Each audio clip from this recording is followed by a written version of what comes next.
que ocurriese, pero tampoco quería dejar pasar esta oportunidad, sin perjuicio de que dentro de la semana tengan previsto otras cosas ya, digamos, directamente de la facultad, sin expresarle unas palabras de agradecimiento a la profesora Elena Barroso, que saben ustedes, se nos ha jubilado con fecha 30 de septiembre.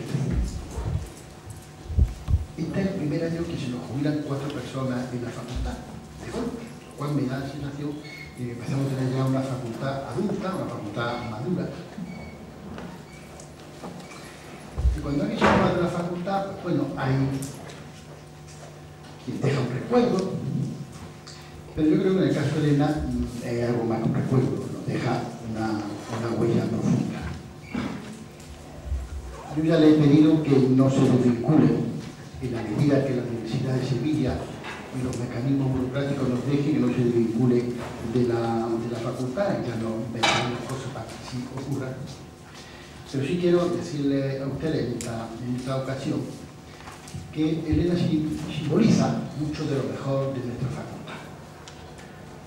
Simboliza el profesor volcado en su facultad. Simboliza el profesor puente, en el sentido de que ella no proviene del mundo de la comunicación, pero se ha adaptado perfectamente al mundo de la comunicación. Entonces, ella, supongo que fundamentalmente, a través del amor al cine y algunos otros factores, pues ha vivido intensamente en estos 2 décadas que ha estado con nosotros en la facultad, ha vivido intensamente lo que es el mundo de la comunicación. Pero al mismo tiempo, Elena nos ha aportado, y lo digo porque yo soy alumno suyo, yo soy una persona muy mayor también, como ustedes saben, pero fui alumno de doctorado suyo, y en alguna medida, uno es discípulo también, y Elena me aportó conocimiento, serenidad, forma de análisis, una forma menos impetuosa. En general, como ustedes los periodistas somos impetuosos y tenemos prisa y buscamos resultados inmediatos, y Elena me enseñó a frenar un poquito, a ver las cosas con más calma, a buscar elementos, y yo pues hasta desde ese punto de vista le estoy agradecido. Así que Elena, pues seguimos contando contigo, no es que sea un eslogan deportivo, pero la verdad es que seguimos contando contigo, queremos seguir contando contigo, queremos seguir contando con tu conocimiento, con tu consejo, porque cada vez que un profesor se va, cuando se va un profesor, una profesora, en este caso, con tantos años entre nosotros, pues nos empobrecemos un poco, y bastante nos están empobreciendo fuera para que nosotros también nos hagamos un poco más pobrecitos. Así que no te desvincules, por favor, Elena, de nosotros, y desde luego muchas gracias por estas 2 décadas que le has dado tanto a esta facultad, menos fría de lo que a veces parece una facultad. La arquitectura me impone, y esta es una facultad fría, frente a una facultad, digamos, más caliente, que tengamos, más cálida, que tengamos, porque la arquitectura venga de otra etapa, la arquitectura moderna tiene una sensación que es un poco fría. Y a veces uno entra y esta foto parece muy grande, parece muy fría, no es tan fría. Tú sabes que aquí hay muchas personas, no hay que te aprecien, sino sencillamente que te quieren. Así que, como sea, sigue con nosotros. Bueno, yo la dejo a la profesora María Jesús Luco, que es la que ya la tenía que hablar.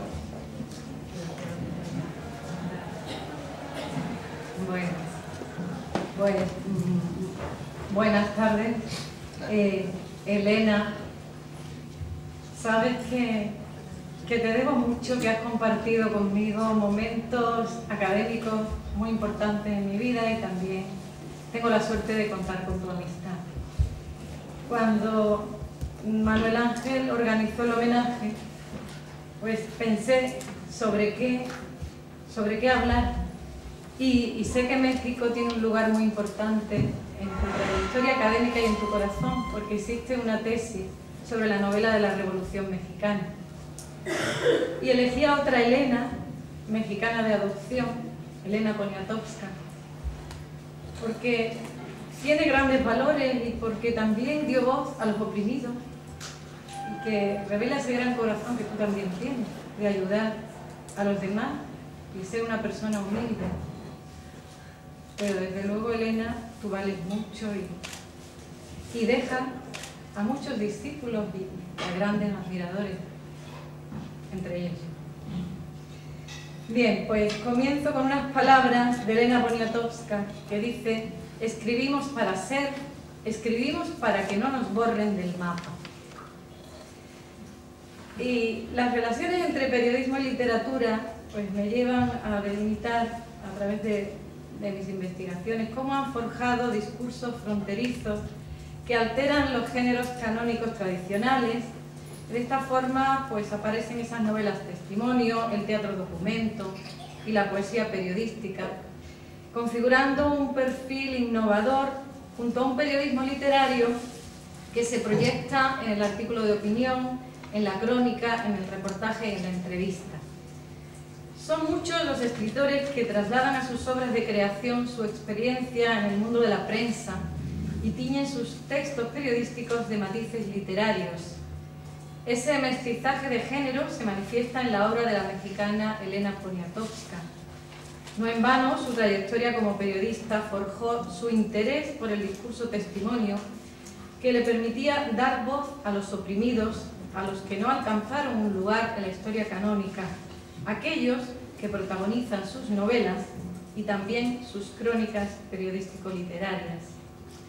Así, cabe destacar, por ejemplo, Hasta no verte, Jesús mío, novela basada en los testimonios de una mujer humilde, Jesús Apalancares, que cuenta su experiencia sobre la Revolución Mexicana, una obra que encuentra su referente periodístico en Las soldaderas, crónica de estructura coral que reivindica el papel de las mujeres que, como Jesús Apalancares,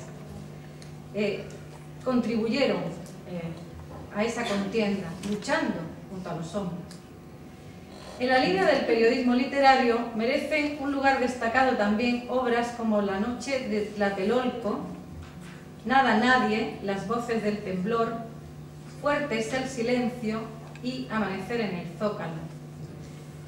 Crónicas literarias que trazan un perfil complejo de la gran urbe, de la Ciudad de México, desproporcionada, inabarcable, heterogénea. Terremotos, manifestaciones que culminan en masacres de inocentes y huelgas de hambre que reclaman justicia para los desaparecidos, se proyectan en un espacio urbano que se revela contra el silencio. Elena Poniatowska, como también lo hicieran los periodistas mexicanos Carlos Monsiváis y José Joaquín Blanco en las décadas del 70 y del 80, traza en sus crónicas de la Ciudad de México los conflictos de una urbe que se transforma de forma vertiginosa, mostrando, por otra parte, una etapa de florecimiento de la crónica periodístico-literaria en México.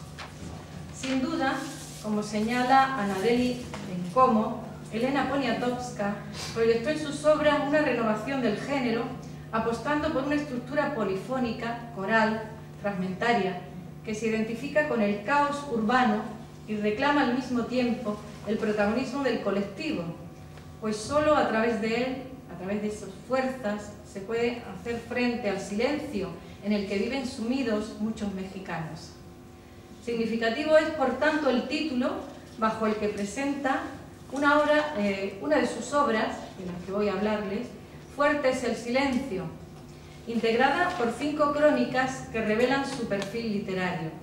Los títulos son, o los titulares, Ángeles de la ciudad, El movimiento estudiantil de 1968, Diario de una huelga de hambre, Los desaparecidos y La colonia de Rubén Jaramillo. Unas palabras preliminares arrojan luz sobre el significativo paratexto. Los pobres no tienen voz, fuerte es su silencio.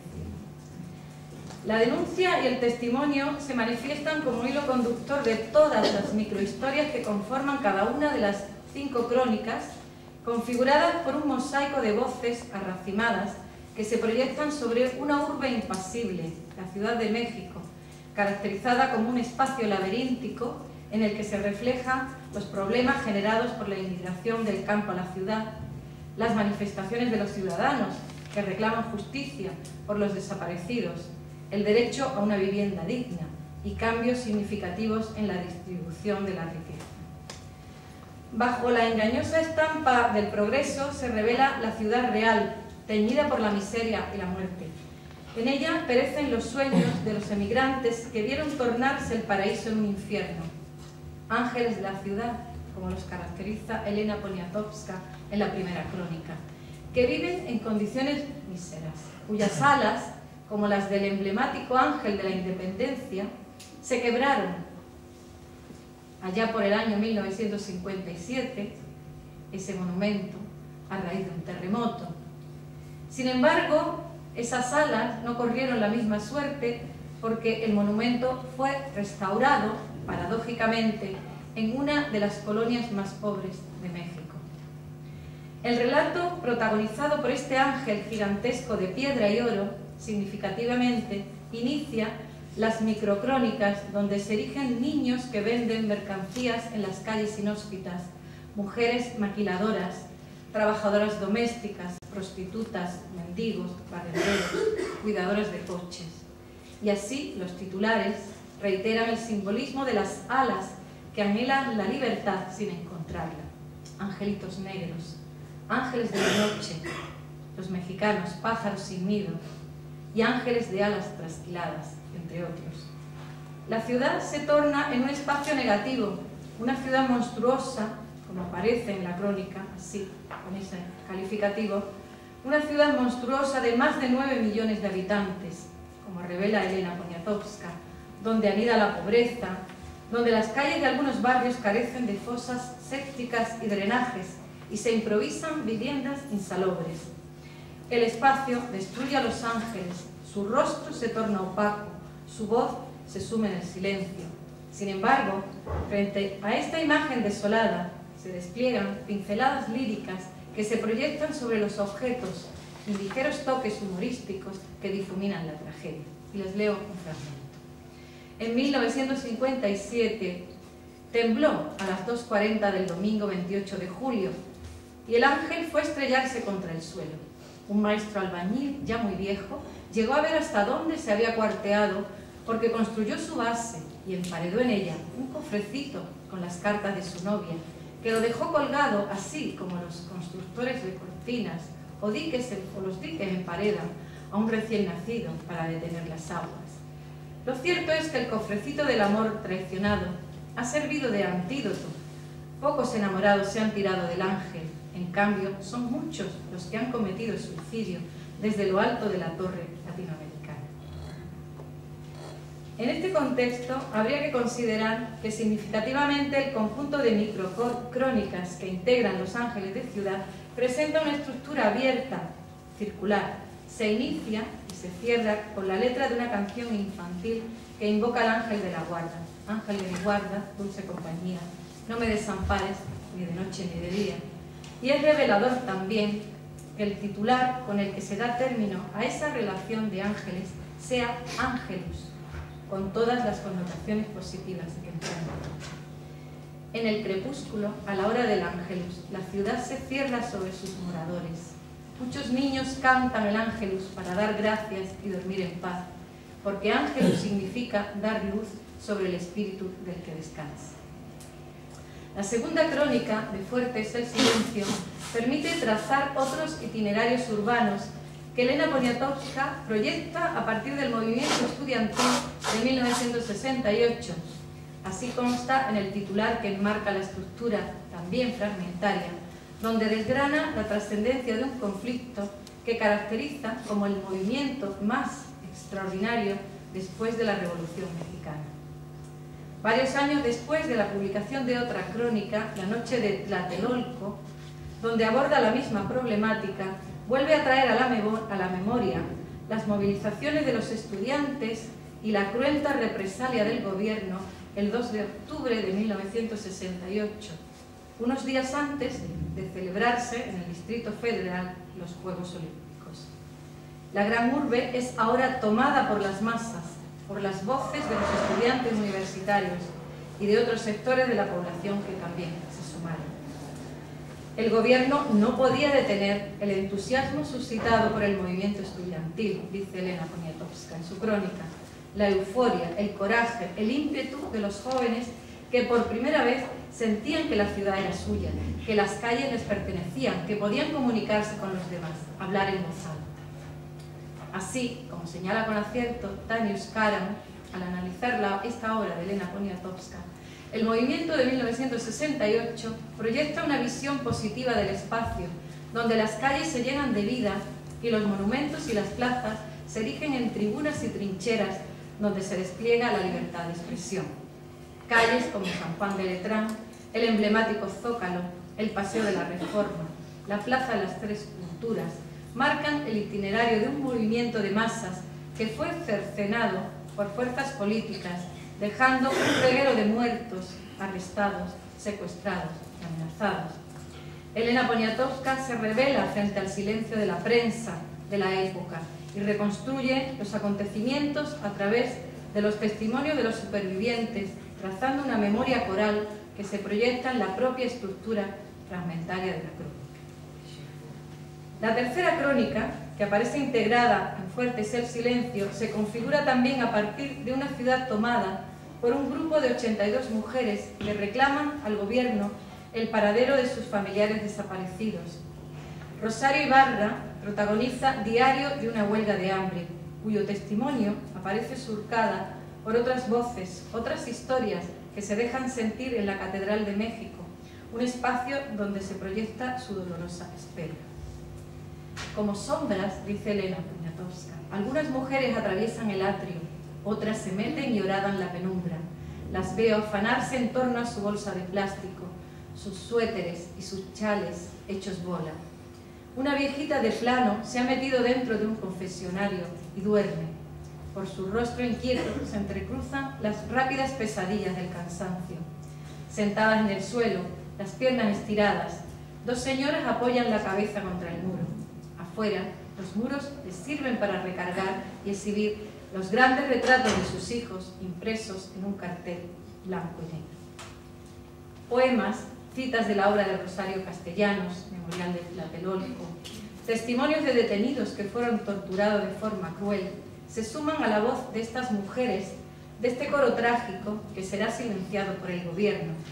Así, Elena Poniatowska trazará un puente simbólico hacia su cuarta crónica, otra cala en la Ciudad de México, Los Desaparecidos, que profundiza en la que denomina una nueva y refinadísima represión política.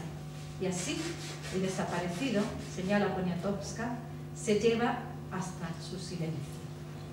Cifras, datos de Amnistía Internacional, descripción de crueles torturas, contrastan con el perfil poético con el que se caracteriza a algunos guerrilleros, como Benjamín Pérez Aragón, que fue monaguillo y se extasiaba con las vidrieras de la pequeña iglesia, con la luz que sobre el altar se tornaba rojo sangre, azul cobalto, tonalidad dorada, como el oro líquido de la veladora, que prendía todas las noches para que Dios lo ayudara, la Virgen lo protegiera, el arcángel San Gabriel no lo abandonara. En esa aureola poética se erige también el poema de Ariel Dorfman, con el que cierra la penúltima crónica, Elena Poniatowska, que significativamente se manifiesta bajo el título de Esperanza. Con este mensaje, con estos claroscuros que surcan la vida del mexicano, nos traslada Elena Poniatowska a la última estación de un viaje que concluye con la proclamación del derecho a una vivienda digna, la colonia de Rubén Jaramillo, así se titula la crónica. De esta forma se desgrana el sueño de Florencio Medrano Mederos, apodado El Güero, al fundar una colonia popular apropiándose de la tierra, junto con un grupo numeroso de familias humildes en Cuernavaca. El nombre de un campesino asesinado por agentes del gobierno en 1962, Rubén Jaramillo, dará forma a un proyecto donde la génesis de un pueblo se transforma en el detonador para iniciar la lucha armada. La última crónica se configura a partir de estrategias narrativas que evocan a la novela testimonial, protagonizada en esta ocasión por un guerrillero cuyo perfil mítico se equipara a las grandes figuras de la historia de México. No en vano, la gente, como señala la cronista mexicana, no cree en la muerte del Güero, aquel hombre que se enfrentó a las autoridades, que forjó el comité de lucha, y que, pese a las circunstancias adversas, nunca dejó de perseguir un sueño. En definitiva, como se desprende de esta breve panorámica, Elena Poniatowska muestra, en Fuerte es el silencio, muestra al lector 5 ventanas que se abren a la realidad, invitándolo a contemplar con mirada crítica el poder aniquilador del silencio. Un silencio roto por la polifonía de voces que conforman los testimonios doloridos de los marginados por la historia, de aquellos que sufrieron torturas y persecución, de aquellos que se atrevieron a desafiar a los poderes públicos reclamando justicia. Sus textos se tiñen de un lenguaje evocador donde confluyen diferentes registros, donde el periodismo se hibrida con la literatura y donde la palabra tiende un puente hacia la imagen, hacia las fotografías que ilustran cada una de las 5 crónicas, sugerentes microrrelatos que presentan la topografía de una ciudad y los rostros de mirada triste que nos contemplan, rompiendo también su silencio. Nada, muchas gracias.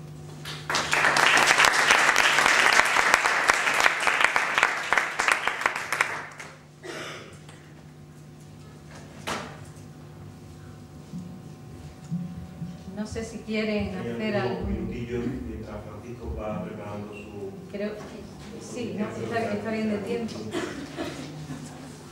¿Alguien quiere preguntar o preguntar?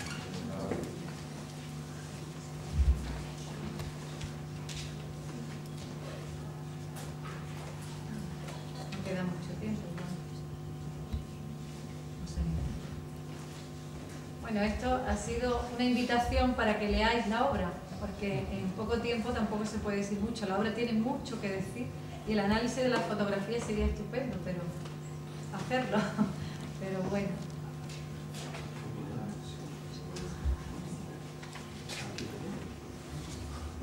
Por su asistencia, mis felicitaciones por este homenaje que se le hace a la doctora Elena Barroso, de quien pude disfrutar como profesora en mis años de estudiante en esta facultad. Y bueno, pues me alegra ver muchas caras conocidas, tanto de antiguos compañeros como de antiguos profesores. También las gracias a Manuel Vázquez Medel por invitarme a participar en este seminario y por apoyar de la manera en que lo hace tanto el reconocimiento a personas que han marcado y que siguen marcando de una u otra forma el rumbo de esta Facultad de Comunicación, y por su interés en seguir desarrollando todo el ámbito de investigación desde sus múltiples variables y ricas formas de avanzar.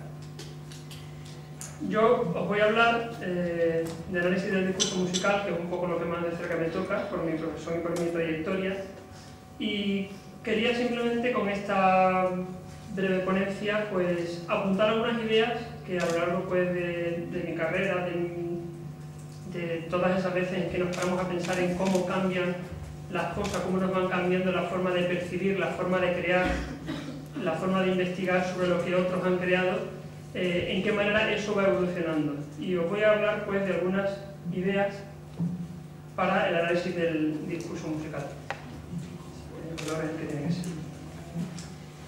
Hace unos años, cuando estaba haciendo mi tesis doctoral, uno de los muchos libros que leí sobre sonido cinematográfico, sobre música y cine, pues hubo un libro, una introducción a un libro de diseño de sonido, escrito por Rick Altman, Sound Theory and Sound Practice, en el año 92, en el que este señor hacía una comparación entre modelos tradicionales de análisis del discurso, análisis del texto cinematográfico.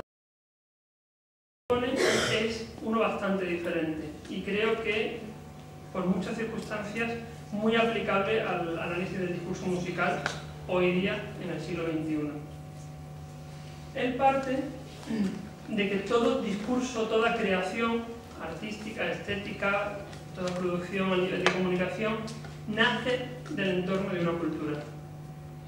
Y esa cultura, la que nace, va a condicionar de muchísimas maneras esa creación, ese discurso.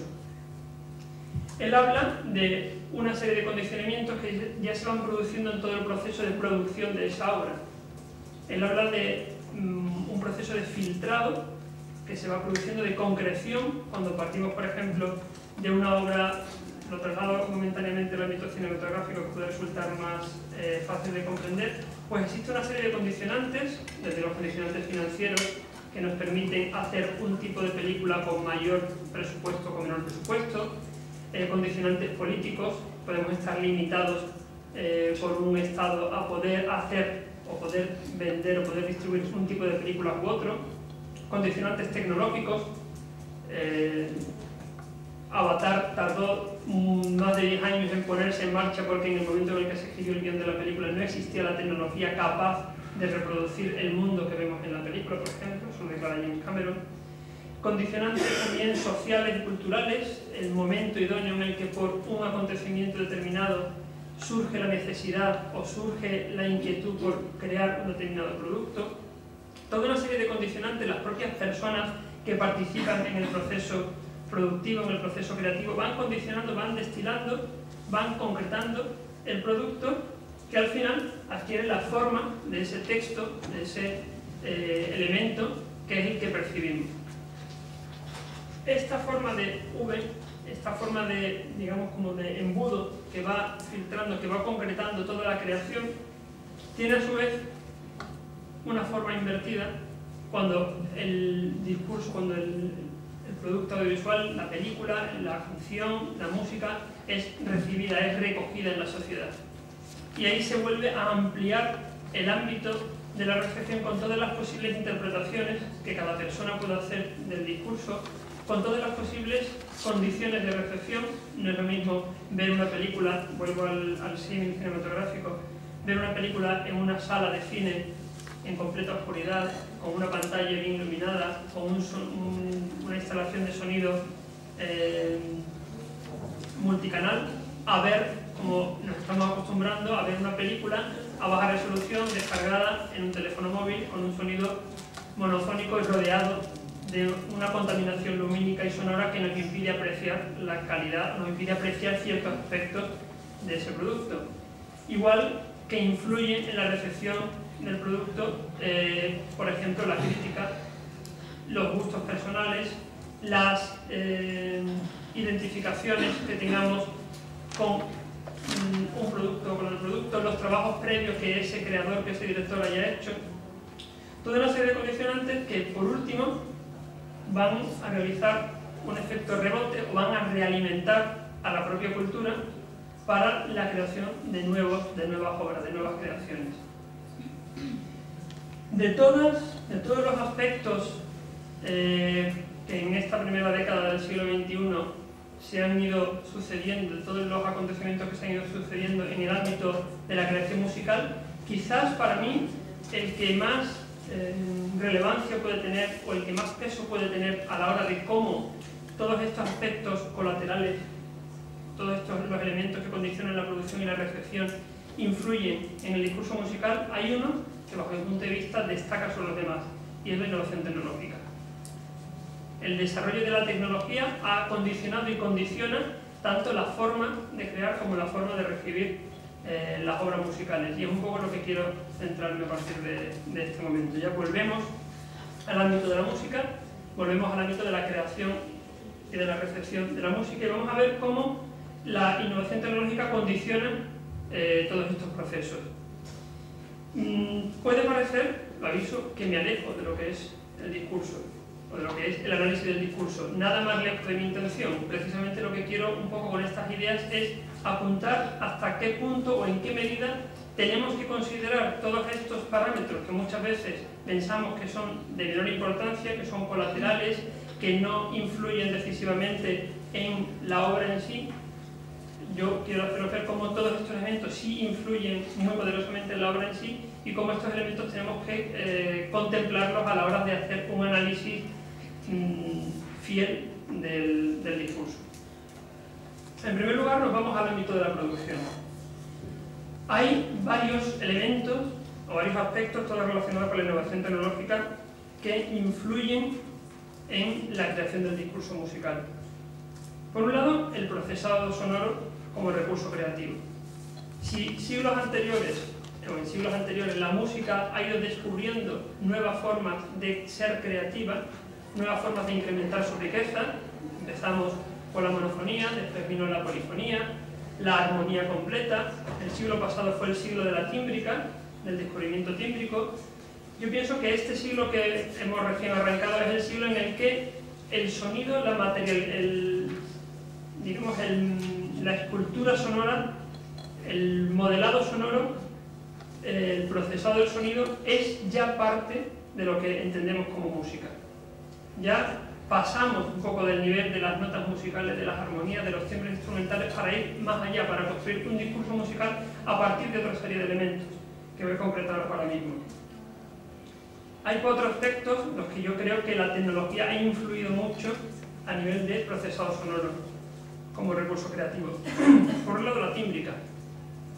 Las técnicas de grabación microfónicas han evolucionado desde que la 2 Gramophone utilizaba 2 micrófonos, lo que llamamos un par estéreo para grabar con una orquesta sinfónica, hasta la actualidad en la que se utilizan cientos de micrófonos para captar la sutileza de muchos instrumentos. Eso ha evolucionado o ha permitido que tengamos un concepto diferente de la tímbrica incluso en los instrumentos acústicos. No me estoy yendo a la creación electrónica, sino incluso a la captación de instrumentos acústicos.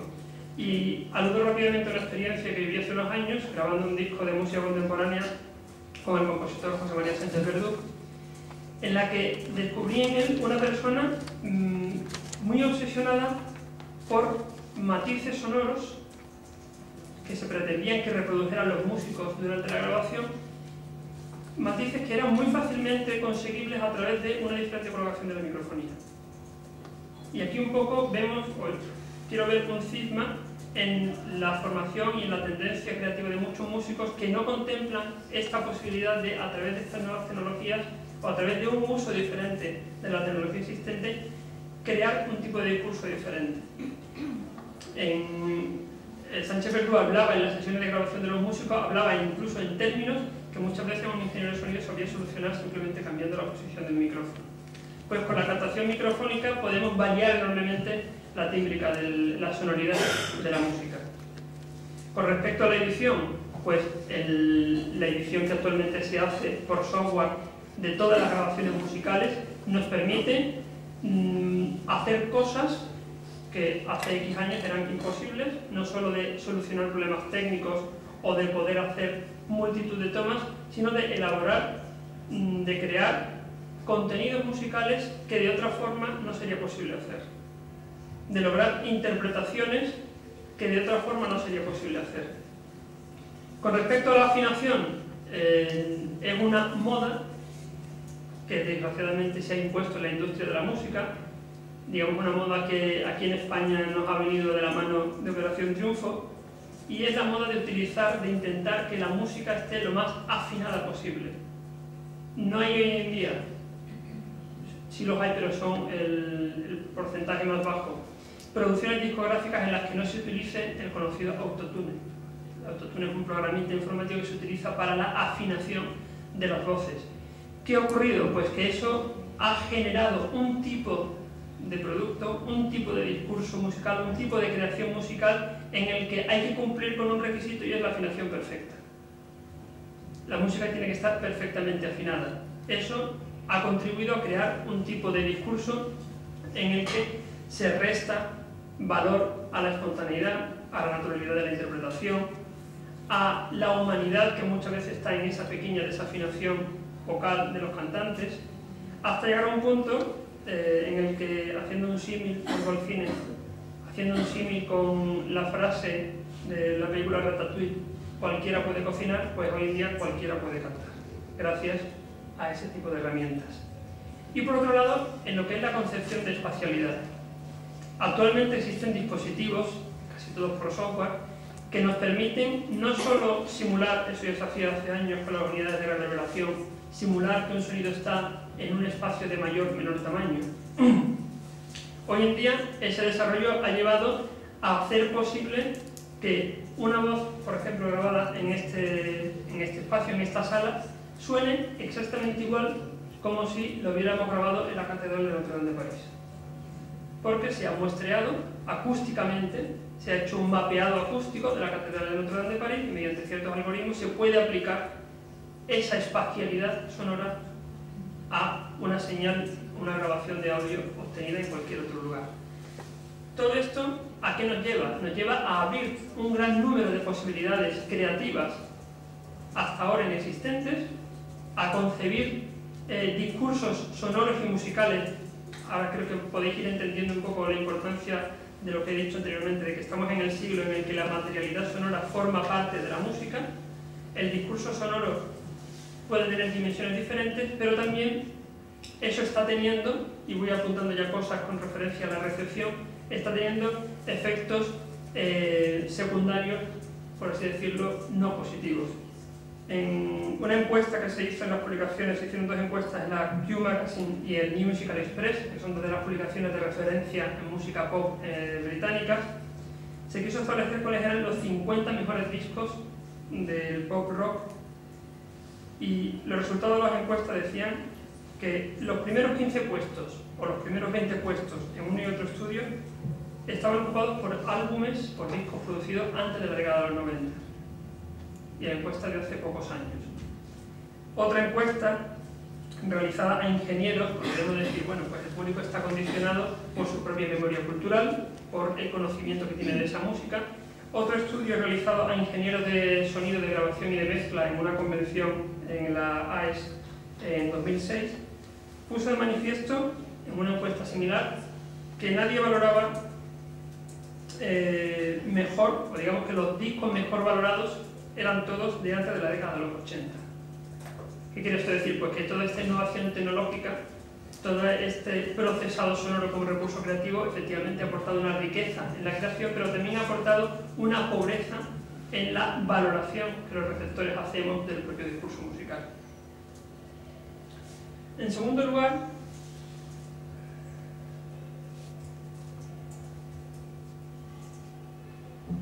otro aspecto que influye poderosamente en la creación del discurso musical es la virtualización del entorno creativo. Aquí os dejo dos fotografías. Lo de la izquierda es un pantallazo de un ordenador, no es una mesa de mezcla real. Es una recreación virtual de uno de los ecualizadores más caros de la historia de la producción musical, Solid State Logic.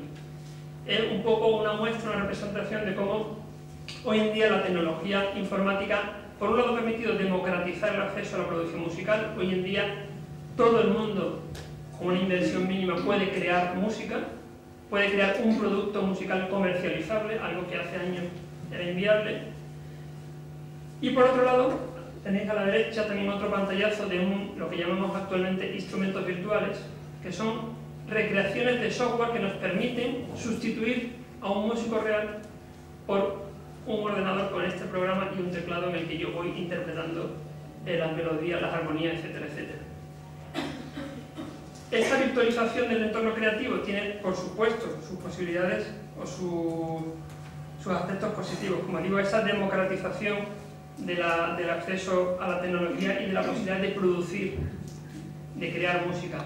Pero también tiene un efecto particularmente negativo. Por un lado, estamos dando de lado a profesionales de la música, no digo solo músicos, sino ingenieros de grabación, ingenieros de mezcla, de postproducción, que son personas con un conocimiento muy profundo y con una posibilidad de aportar y de enriquecer esos discursos musicales que de otra forma el músico que quiere hacerlo del todo no tiene posibilidad de hacerlo. Y por otro lado, estamos yendo otra vez camino de la estandarización, o esto afecta a que la música sea cada vez más estándar. Y vais a escuchar, si esto funciona, una muestra.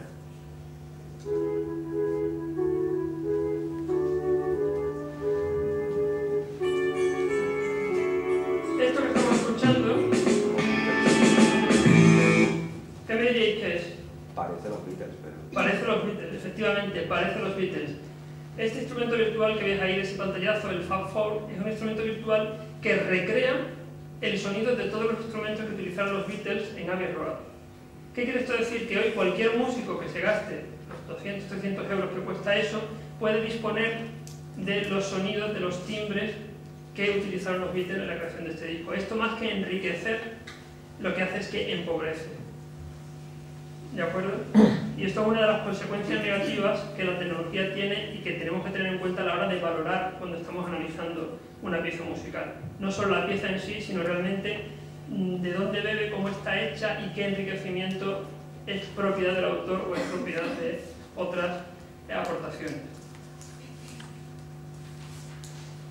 En tercer lugar, y esto sí me parece realmente interesante, está el establecimiento del proceso de creación colectiva. Pongo como muestra, esta es una de las fichas que aparece en la página de la Bratislava Symphony Orchestra y nos informa de la posibilidad de que el productor musical, el compositor, ellos se dedican a grabar sobre todo música para cine, pueda grabar sin tener que ir allí a grabar. Es decir, a través de conexión telefónica, yo compongo mi banda sonora para la película, se la mando por email a David Hernando, que es el productor musical y el director de la orquesta, y a través de una conexión de internet yo puedo asistir directamente a la grabación. Esto no solo es un avance a la hora de poder abaratar costes, algo que también influye en el tipo de producto que tenemos. No es lo mismo una banda sonora compuesta con instrumentos virtuales, como hemos visto antes, que una grabación con una orquesta real, y eso, a poco que se tenga un poco de oído musical, se identifica, sino que permite sobre todo algo que también está ya a la orden del día, que es la creación colectiva. Yo puedo empezar a componer un tema aquí, pedirle a un bajista o a un guitarrista que vive en Estados Unidos que me grabe la pista de guitarra o que improvise una pista de guitarra sobre mi tema, pedirle a otro pianista o a otra cantante que añada los coros. Todo lo estamos trabajando en línea y estamos creando cooperativamente o colaborativamente un tema musical.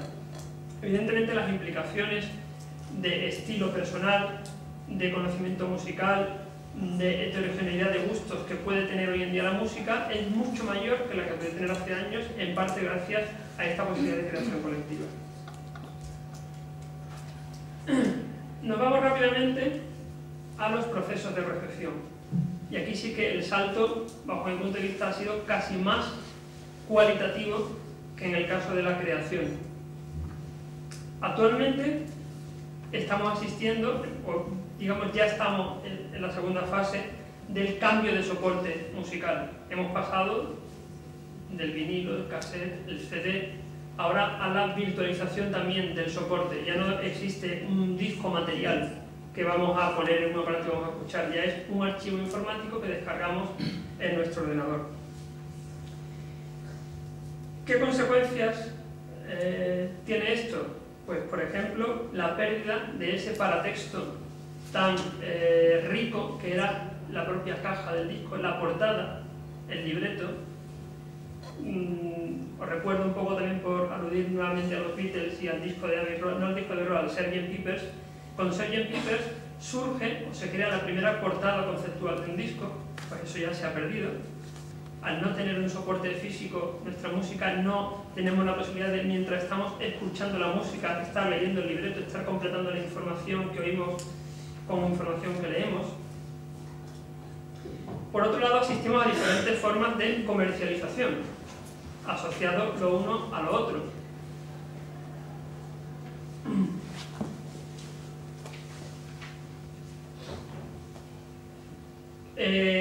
Sustituimos la comercialización, la compra del disco, por la compra mediante las descargas.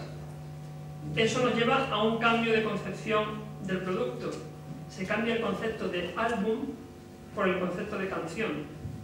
Nuevamente, volvemos a Sgt. Pepper's. Sgt. Pepper's fue el primer disco concebido conceptualmente como un álbum con un número de temas relacionados entre sí. De hecho, en el disco original de los Beatles había una sucesión, una continuidad sonora entre todas las piezas, entre todos los temas. Hoy en día, a través de iTunes, pues no compramos, o si queremos compramos el disco, pero podemos comprar una canción suelta. Con lo cual eso modifica también nuestra relación con la música. Igual que hay nuevas formas de comercialización, también hay nuevas formas de relación. Esas diferentes formas de comercialización y de distribución del producto afecta a cómo nos relacionamos con los músicos. Y saco a colación el éxito que tuvo el disco Concert in the Garden de la compositora de jazz Maria Schneider, que utilizó un sistema a través de una plataforma web, ArtistShare, a través del cual ella publicó que iba a sacar su segundo disco. Ya había sacado uno por el método tradicional, iba a sacar un segundo disco, y a través de ArtistShare solicitaba ayudas económicas para poder producir el disco, pequeñas microdonaciones. Antes de entrar a grabar el disco en el estudio ya tenía todo el presupuesto que necesitaba para toda la producción y la distribución. A cambio de esa donación, los que donaban ese pequeño dinero tenían acceso después, por supuesto, a la copia digital del disco, a fotografías, a las partituras de las canciones en función de la cantidad donada. Lo relevante de esto es que este disco, no recuerdo mismo el año, ganó el Grammy al mejor disco de jazz sin que existiera el disco. Este disco se produjo y no se hizo ni una sola copia física del disco, sino que el disco existía solamente en un servidor de internet. Y ese disco ganó el premio Mejor Álbum de Jazz, el Grammy Mejor Álbum de Jazz de, no recuerdo mismo, cuando cuelgue la presentación pondré el año para que lo tengáis. Eso marca un antes y un después en la relación también entre el oyente y el músico. Y en tercer lugar, afecta a los hábitos de escucha. Es decir, pasamos de escuchar música en colectividad a ir siempre con un iPod, con unos casquitos en los oídos. Eso afecta, por ejemplo, a la hora de la creación del discurso sonoro, del discurso musical, en los niveles de rango dinámico de la música. Hay que comprimir, hay que reducir la diferencia entre volumen alto y volumen bajo en una canción para que sea perfectamente audible en entornos cada vez más ruidosos. Influye también en cómo asistimos, propiamente dicho, a los conciertos. No sé si conocéis la existencia de las comunidades virtuales como Second Life. En el año 2003, U2 ofreció su primer concierto virtual a través de Second Life. Y en el año 2008, YouTube saca la versión YouTube Live con un concierto en el que participaban Joe Satriani y Katy Perry. Entonces ya desde nuestra casa, desde nuestra pantalla de ordenador, podemos asistir en vivo a un concierto. Eso modifica poderosísimamente la experiencia de escucha de la música y la experiencia colectiva de participación en un evento musical. Bueno, un poco a modo de recopilación de eventos que han ido introduciendo cambios en esta parte de la recepción, pues tenemos el surgimiento del iPod, Artishare, el sistema, como digo, de promoción de artistas y de apoyo a artistas, YouTube Live, Napster, el primer sistema de descarga de música en su momento legal, después fue sustituido por iTunes, MySpace, las plataformas de redes sociales en las que los músicos, especialmente en el momento en el que esta red social tuvo auge, pues volcaron toda su presencia en la red. También es destacable un grupo británico, Arctic Monkeys, que a través de su promoción en en MySpace llegó a ser número 1 en ventas durante 3 semanas consecutivas en el Reino Unido. O Spotify, que es ahora mismo, no sabemos lo que durará, esto va cambiando cada mes, es ahora mismo el estándar de escucha de música en streaming. Todo esto, como conclusión un poco a todo así rápidamente, ¿a qué nos lleva? Pues nos lleva al surgimiento, y es un poco lo que estamos asistiendo recientemente, de la música como discurso transmediático. Ahora que está tan de moda hablar de lo transmediático, de la producción transmedia, habría que ver desde cuándo existe producción transmediática, y no solo ahora, pero un poco yéndonos a los parámetros que definen los productos transmedia como aquellos productos en los que el trazo del argumento, de la historia, de lo que se quiere contar está diseminado a través de varios medios. La música se está empezando a configurar claramente como un discurso transmediático. Y vivo ejemplo de ello está el último álbum, ahora va a sacar otro, pero todavía este es el último, de Björk, Biophilia, que es el primer álbum creado para el iPad. Es un álbum discográfico que podemos descargar las canciones, pero la experiencia de escuchar la música o la experiencia de vivir este disco se encuentra limitada si no tenemos la aplicación o si no podemos utilizar la aplicación para iPad, donde todo lo que se ha creado musicalmente está complementado con muchísima información, no solo de visual, sino de interactividad del propio usuario. Y cumplo justamente los 27 minutos que me he propuesto hablar y os dejo con 2 minutitos y medio de Björk de su último álbum.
pues aunque sé que estamos al límite de tiempo, si alguien tiene alguna pregunta o algún comentario o algo que quiera compartir, pues muchas gracias por su asistencia.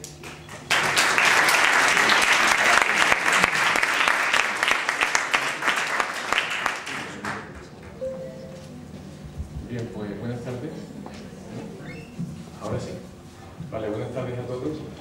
En primer lugar, quiero sumar este homenaje a la profesora Barroso Villar, a la que tuve el honor de participar yo como doctorando en la lectura de mi tesis doctoral hace ya bastantes años, y recuerdo perfectamente sus observaciones, el trabajo tan riguroso de lectura que hizo de todo lo que yo escribí allí, y bueno, se lo quiero agradecer nuevamente y felicitarla también por toda su trayectoria académica y porque en este momento se encuentra aquí en este ámbito pues, rodeada de compañeros, alumnos, en fin, lo quería decir, ¿no? Y también agradecer al profesor Vázquez Medel la invitación a participar en este seminario. Bien, yo voy a hablar del discurso narrativo literario. El discurso narrativo literario, en realidad la intervención sería sobre el discurso literario, pero he preferido restringir el ámbito porque lo que pretendo presentar es una forma de aproximación al texto literario mediante un modelo de análisis, un modelo de aproximación, y creo que es más interesante en este caso poderme centrar en este discurso narrativo. Lo primero que hay que hacer es algo bastante obvio, es decir, habría que delimitar el concepto de literatura. Esto que parece que hoy día lo podemos tener relativamente claro, pues con la integración de todos los estudios del discurso, pues no lo sería tanto, o al menos no lo fue en su momento, ¿no? Bien, bueno, partamos de una consideración obvia. En realidad, la concepción de discurso, de las múltiples que pueden existir en la actualidad, pues integra no solamente el campo de lo textual, como sabemos, ¿no? Ni siquiera el campo de la enunciación, ni el campo de la pragmática, es algo mucho mayor, ¿no? Es algo que integra pues, todo un conglomerado social en que participan muchos elementos. Evidentemente la situación es fundamental, pero también lo es la institución y la sociedad. En la ponencia anterior vimos pues, de qué manera existen distintos elementos que van a condicionar un producto como es la música. Esto se podría aplicar pues, a otros muchos. Tradicionalmente, del discurso literario se ha dicho que posee un carácter ritual, esto lo dice Van Wyk, también lo han dicho otros anteriormente. Se considera que el discurso literario sería, es decir, ¿qué especifica lo que es literario de lo que no? Bien, pues que el discurso literario es centrado en sí mismo, que se refiere a sí mismo, es decir, una concepción autotélica, también pseudo-performativa, que por más que se diga que está llamado a la acción, es todo relativo, pues si es literario probablemente no lo sea, tiene otra función diferente, que se desarrolla en el ámbito de la ficción, lo cual es totalmente lógico y lo sabemos sobradamente, lo cual implica que se suspenda la incredulidad por parte del receptor, nos creemos lo que nos dicen, porque no es mentira, es ficción y sabemos distinguir perfectamente la mentira de la ficción. Y también, ya en los tiempos del formalismo, los lejanos tiempos del formalismo, pues hablaba de desvío de la norma, como una característica de la literariedad. Bien, todo esto es así. Sin embargo, no todos los discursos, digamos, que poseen estas características pueden ser llamados literarios. Existen algunas estructuras cristalizadas en nuestra tradición oral, vamos a pensar por ejemplo en el chiste o en alguna historia de tipo coloquial, que bueno, podemos pensar son literarias o no, y probablemente no le demos la consideración de tal. En definitiva, si nos basamos en Ebensohar y en su teoría de los polisistemas, se acercan bastante más a esta concepción, ¿no? Él habla de que para concebir un texto como literario no, tenemos que analizar en sí el producto, bien, es decir, la representación de los modelos de realidad, las opciones de acción que nos manifiesten. Tenemos que tener en cuenta el productor, autor, también el consumidor, el repertorio, es decir, el conjunto de códigos entendidos en un sentido amplio, ¿no? Como un conjunto de reglas y materiales que regulan el manejo del producto, es decir, la producción y el consumo del producto. Tenemos que tener en cuenta también la institución, los factores que intervienen en esta actividad literaria, la dimensión social, cultural, y por supuesto tenemos que tener en cuenta también el mercado, que organiza todo lo relacionado con la literatura como parte del repertorio cultural, como actividad económica, con la producción y venta de productos. Podemos, en definitiva, compartir todos la definición de Van Dijk, o esta observación, esta reflexión, dice que la literatura, leo, no es sino lo que las instituciones y las convenciones culturales de ciertas clases sociales o grupos seleccionan, consideran y utilizan como literatura. No sé si comparten ustedes esta cuestión o no. Quizás sea también bastante obvia. Sabemos que en literatura hoy, en parte, los elementos canonizados por la tradición, pero en otros tiempos históricos estos mismos productos no han sido considerados literarios, como determinadas crónicas medievales y otras cuestiones. Bien. Vamos a centrarnos entonces en teniendo en cuenta la concepción de discurso y lo que sería el texto literario como discurso, los tres tipos de análisis que a grosso modo se han distinguido en el estudio del discurso serían, por un lado, aquellos análisis enfocados en la estructura del texto y en la descripción del texto. Por otro lado, aquellos que consideran el discurso como un proceso enfocado a la cognición, y los que tienen en cuenta la estructura sociocultural como una forma de determinar también los contenidos del discurso y todo el ámbito que lo rodea. Estos tres enfoques son necesarios a la hora de hacer un análisis discursivo. Vamos a ver qué metodología de análisis de los textos literarios narrativos podríamos seguir. Me voy a centrar en los tres elementos vistos antes, me voy a centrar en el estudio del discurso en cuanto texto.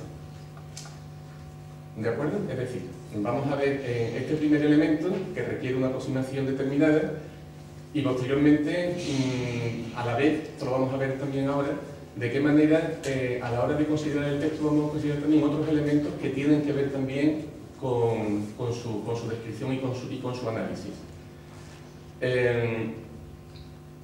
Entonces serían estas tres cuestiones las que vamos a tratar brevemente. En primer lugar, los textos literarios narrativos pueden estudiarse a partir de técnicas y delimitación de unidades procedentes de los análisis formalistas e imanentistas. Por ejemplo, pues tenemos ahí, pues un ejemplo es esto, ¿no? Tenemos toda la tradición narratológica, la tradición formalista, la tradición estructuralista, que después del estructuralismo, en la época conocida, llamada, denominada postestructuralista, todas las concepciones de la posmodernidad están, por parte de algunas tendencias, de algunos estudios, pues estas técnicas quedaron un tanto como entredicho, ¿no? Esta aproximación imanentista al texto. Bien, acabamos de ver que un texto se puede considerar de manera imanentista, pero nos vamos a perder otras muchas cuestiones. Desde mi punto de vista, tenemos que aportar otros instrumentos de análisis. Sin embargo, esto no quiere decir que al inmanentismo haya que darle de lado, ni mucho menos, porque el estructuralismo trajo este rigor a la hora de estudiar las estructuras formales, estos análisis de elementos perfectamente organizados a los que tenemos que recurrir, ¿no? De hecho, la forma es fundamental. La forma se ha definido como experiencia social solidificada. Desde los tiempos lejanos de Saussure, que decía que la lengua era forma y no sustancia, hasta la actualidad, digamos que hay una relación absoluta entre los productos formales, de alguna manera, que también configuran desde el punto de vista semiótico los contenidos, o digamos que estos contenidos aparecen expresados mediante esta forma, son indisolubles, ¿no? Pero yo pienso, por ejemplo, que formalmente el formato, se llama así además, de este seminario, la disposición espacial que tenemos remite a una serie de cuestiones que se pueden estudiar desde el punto de vista de un significante, desde el punto de vista semiótico, condiciones absolutamente, digamos, también los contenidos. Hay una relación, una implicación, y esto lo podemos trasladar a otros muchos productos sociales, digamos que al conjunto de signos, el conjunto de objetos de estudio de la semiótica. La obra de arte, podemos añadir, que aparece manifestada en una forma, integra los procesos de construcción de la realidad que una comunidad reinterpreta y asimila en sus códigos culturales. Por tanto, el estudio, el análisis de la forma lo consideramos básico. Sin embargo, no nos quedaremos en los estudios de tipo inmanentista. Brevemente, las aportaciones de los estudios postestructuralistas. Hay que tener en cuenta todas las aportaciones de la Escuela de Tartu, con la semiótica de la cultura y el proceso de modelización, la Escuela de Constanza, con la estética de la recepción, por supuesto toda la obra de Bastian, con los conceptos de dialogismo, polifonía, pluridiscursividad, la teoría de los mundos posibles, que es lo que nos va a permitir un acceso bastante directo al universo expreso en un texto literario, la poética de lo imaginario, con los estudios de Gilbert Durand y todo el entorno de la mitocrítica, y la teoría del emplazamiento, todavía un poco en ciernes, que debemos aquí al profesor Vázquez Medel, y que investiga también su grupo de investigación. Bien, diríamos que en el análisis formal del texto narrativo intervendrían 4 niveles. El primero de todos, el de macroestructuras narrativas, después el de la fábula, la historia y el texto, veremos uno por uno. El de las macroestructuras narrativas refiere a una serie de elementos que forman parte de un sustrato común antropológico presente de una forma o de otra en todas las culturas, que tiene que ver con todo el ámbito de lo imaginario. Es decir, serían estructuras no emergentes exactamente en un relato, pero que sí se encuentran en profundidad en él. Nosotros cuando, por poner un ejemplo, cuando estamos hablando, analizamos una imagen y decimos que las líneas ascendentes en una imagen pueden reflejar optimismo, tienen un significado contextual, habría que verlo siempre. Mientras que otras líneas descendentes reflejan lo contrario. Podemos verlo en películas, en fotos. Gilbert Durand habla de esto, dice que es algo común que tiene que ver con nuestra estructura antropológica, erguida. Entonces, todas las explicaciones de Durand, que no voy a resumir aquí por ser ahora mismo imposible en este formato que tenemos, vienen a decir que se basan en un tiempo que llama cronológico y devorador, que nos lleva, en cierto modo, a la desaparición, ¿no? Y entonces las construcciones se van centrando a partir de este modelo. Digamos que sería un nivel previo a cualquier manifestación, digamos, escrita del texto, ¿no? Bien, estas macroestructuras narrativas que podemos detectar y analizar aparecen después en el segundo nivel, que es el de la fábula. Bueno, vamos a ver. Quería decir de todas maneras que ahora voy a comentar un poco en general las fuentes de toda esta digamos, de esta explicación de los niveles. Dentro de la fábula narrativa, en este estrato tenemos, debido precisamente al formalista ruso a partir de Proust, analizaríamos toda la estructura estancial. Es decir, que no es necesario proceder a un análisis pormenorizado dentro del relato, nivel por nivel, elemento por elemento. Yo lo considero que no es nada aconsejable.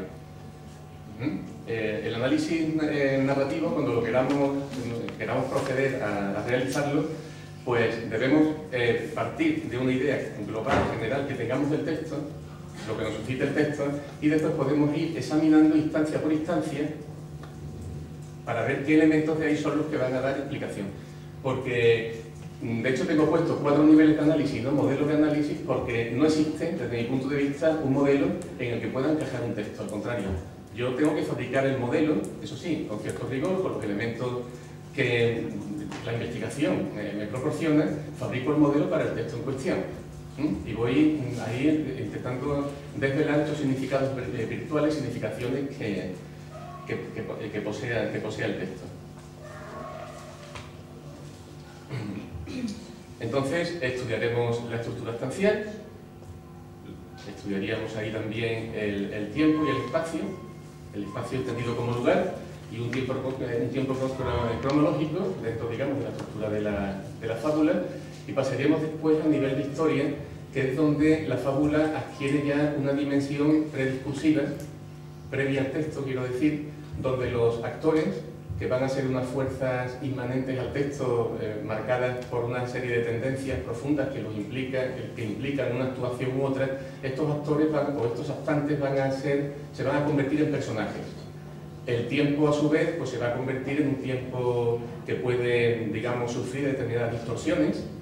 Esto lo estudia Genet en distintos libros. Y posteriormente, bueno, el tiempo es una instancia ciertamente compleja, y pasaríamos después al texto, que es el nivel en el que el discurso pues, se va a manifestar en un tejido, digamos, sensible, realmente lo que nosotros a donde nosotros accedemos directamente. Bien, yo quería hablar porque no puedo entrar en detalles para ver cada uno de los niveles. En el caso de que surgiera una publicación de estos seminarios, pues ya intentaría pormenorizar y explicarlo al detalle. Aquí tenemos tres tradiciones, es decir, la formalista, estructuralista, narratológica, cada una con sus matices.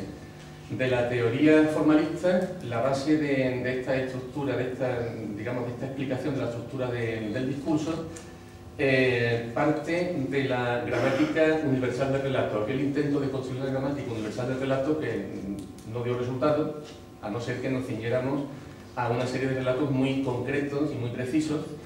Pero lo interesante de esto fue el aislamiento de unidades y estructuras que lo realiza Proc, y Greymans le da una nueva dimensión con su esquema abstancial. Carmen Boves, partiendo de la distinción de Morris, pues realiza tres niveles de descripción: el sintáctico, el semántico y el pragmático, y a partir de ahí pues trata de, pasaríamos después, aunque he tomado como referencia el modelo de Boves, realmente es el de Miekewald, que parte de Segre, a su vez de Shklovsky y Tomaszewski, hace la distinción entre fábula, historia y texto, añadiéndole después todas las aportaciones de Gerard Genet, que recoge buena parte de las investigaciones narratológicas. Con el modelo de Wahl, añadiéndole de las macroestructuras narrativas, tendríamos los 4 niveles de análisis. Bien. Muy brevemente, digamos que cada relato, a la hora de hacer el análisis del discurso narrativo, el punto de partida del análisis del relato lo debe establecer el investigador. El investigador, el crítico, es un lector más, solamente que le está dedicando más tiempo, más dedicación, y probablemente ha elegido libremente un relato al que quiere acceder y desarrollar su estudio, ¿no? No es necesario que partamos de un nivel o de otro. Todos, digamos, se verían en un momento dado, sintomáticamente, digamos, y después ya el orden lo estableceríamos nosotros a la hora de construir nuestro propio discurso. Las estructuras y unidades de análisis, ¿cuáles se seleccionan? Pues las que consideremos pertinentes. Se trata de un estudio en profundidad de la obra. Entonces nosotros tenemos a disposición estas unidades que la narratología y los estudios del discurso literario narrativo nos ofrecen, y iremos eligiendo las que consideremos nosotros más pertinentes. Así que por eso las no pertinentes vamos a desecharlas de inmediato, porque puede ocurrir que en un momento dado tengamos que recurrir a ellas también para construir nuestra interpretación. La separación en estratos que veíamos antes es significativa solamente porque nos permite describir rigurosamente cómo funciona un texto, que siempre un texto normalmente va a ser complejo. De ahí la división en niveles, sin que sea necesario, por supuesto, seguir nivel por nivel, porque esto provocaría una atomización no deseable para el análisis. Por eso se debe evitar fragmentar el texto en sus componentes. Bueno, esta es una explicación muy breve, no sé si cómo voy de tiempo, son 18 minutos según veo aquí. Podemos explicar ahora algo más, puedo, si queréis si quieren que más o menos, pues no sé, que extiendan algún punto o quieren hacer alguna observación, pues adelante.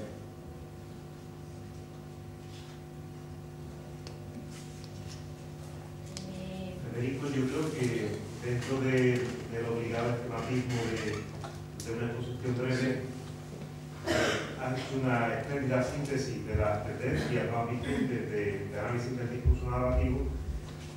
Yo creo que me gustaría que ahí tú pudieras introducir tus propios matices, que en general la propuesta que has hecho es aplicable tanto a discursos narrativos actuales como ficcionales. Entonces me gustaría darte un poco pie a esa reflexión.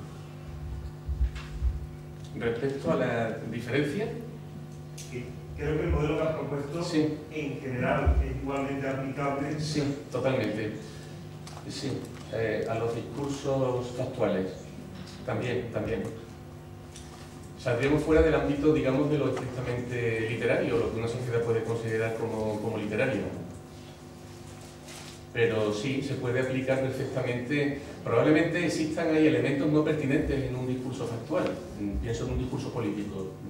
No sé si ahí el tema del tiempo, el no ver relato, estamos hablando ya de otra cuestión, serían otros discursos de otro tipo, ¿no? Podrían ser argumentativos, expositivos, otro tipo de discursos.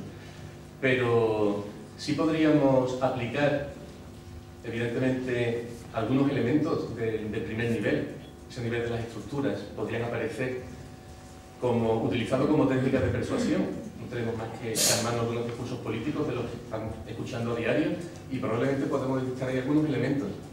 Claro que entonces no podemos hablar tampoco estrictamente, bueno, también podríamos hablar de estructuras estanciales. Puede ser, sí, es posible. También quería decir, que no dije antes, que a la hora de enfocar el texto, es decir, nosotros a la hora de estudiar el texto tenemos que tener en cuenta, y hablo de texto, no hablo de discurso aquí, ya hablo de texto, el texto, es decir, el cuarto nivel, ¿no? Tenemos que tener en cuenta el mundo posible que se ha explorado en esa narrativa, con sus leyes, sus dinámicas, todo eso. Y el discurso ya, aquí hablo ya de discurso dentro del mundo posible, por ejemplo, el discurso que entabla el narrador, el discurso que entablan los narradores entre sí, la época, digo la época de la historia del texto, también como elemento discursivo, empleando ya un poco la concepción rastiniana, ¿no? Este multidiálogo, este pluridiálogo, el pluridiscurso que hay dentro del propio discurso, ¿no? Pues ahí sí lo podríamos tener en cuenta, y evidentemente todas las técnicas de análisis, como una especie de análisis, no sé si me estoy explicando, es decir, todas las técnicas de análisis que yo puedo aplicar a un texto literario, a un texto narrativo literario, lo puedo también aplicar dentro del propio discurso de los propios personajes. ¿Vale? Es decir, yo puedo aplicar, por ejemplo, técnicas de discurso persuasivo, bien, pues cómo tal o cual personaje se manifiesta o pretende convencer de alguna manera. Es decir, ya puedo hacer estratos y aplicar técnicas de gramática del discurso a, digamos, estos universos ficcionales dentro de los universos ficcionales. Por tanto, yo haría un doble análisis, pues haría un doble análisis que después me llevaría a la interpretación, por un lado, del texto, el discurso, el libro, para entendernos, la obra como artefacto que llega a mis manos, que yo leo y analizo, y después un análisis de lo que ahí ocurre interiormente en el mundo de los personajes. Y en esa imbricación, pues sí puede haber un sentido. Y evidentemente todo esto, respondiendo a tu pregunta, pues sí se puede aplicar a discursos no ficcionales con algunas salvedades, evidentemente.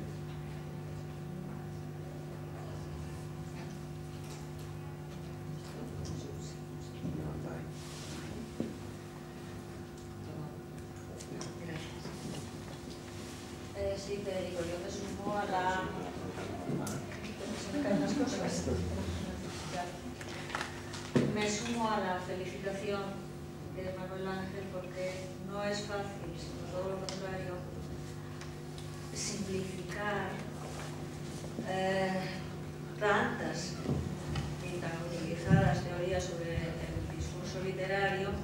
y hacer una propuesta que me parece que es muy seguible y muy aceptable en distintos niveles de la enseñanza, por supuesto. Pero me voy a permitir plantearte una cuestión que se me está ocurriendo. ¿Hasta qué punto podemos incluir la historia en un análisis del discurso sin tener en cuenta la significación de historia en la trayectoria de la narratología? Porque precisamente la historia sería previa al discurso. ¿Cómo hacemos para sí decir que tenemos que decir que ese discurso evidentemente entraña una historia? Que no hay historia si no se formula en un discurso, lo sabemos. Pero como el discurso no tenía por qué ser ese,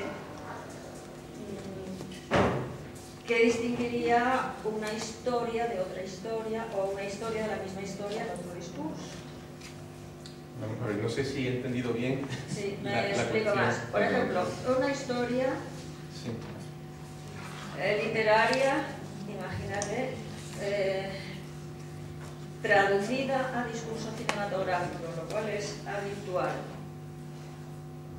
Y nosotros analizamos esos resultados.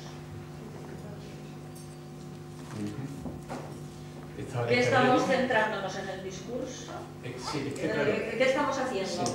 ¿Dónde está el lugar de cada uno? El problema es que las palabras son polisémicas y la investigación utiliza términos que las define constantemente. El término discurso es relativamente nuevo en su acepción, digo relativamente, no es tanto, pero relativamente. Entonces, actualmente nadie habla de texto, hablamos de discurso, porque el discurso globaliza mucho más que el texto, es un poco el tejido, para entendernos, ¿no? Claro, yo por eso he distinguido ahí entre fábula, nivel de la fábula, que es previo a su plasmación, digamos, en texto todavía, mucho antes que todo eso, no está ni siquiera categorizado semánticamente, son unos significados mucho más profundos, que pasa después a una historia.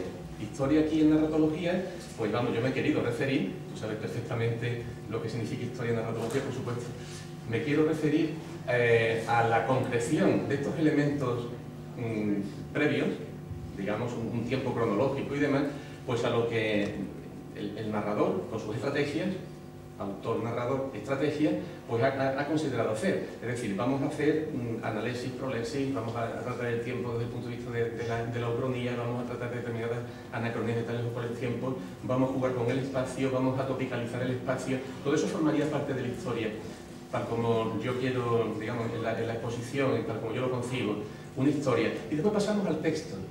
Aquí es donde podemos variar. El texto puede ser un texto literario. Claro, yo estoy hablando de análisis narrativo literario, pues un texto literario, pero también el texto puede ser una película o puede ser una coreografía musical. Habrá que analizar ahí más cuestiones, evidentemente, pero sería esa plasmación previa de la fábula, la historia, en un texto, que ese texto podría llegar a ser, pues, en fin, de cualquier manera.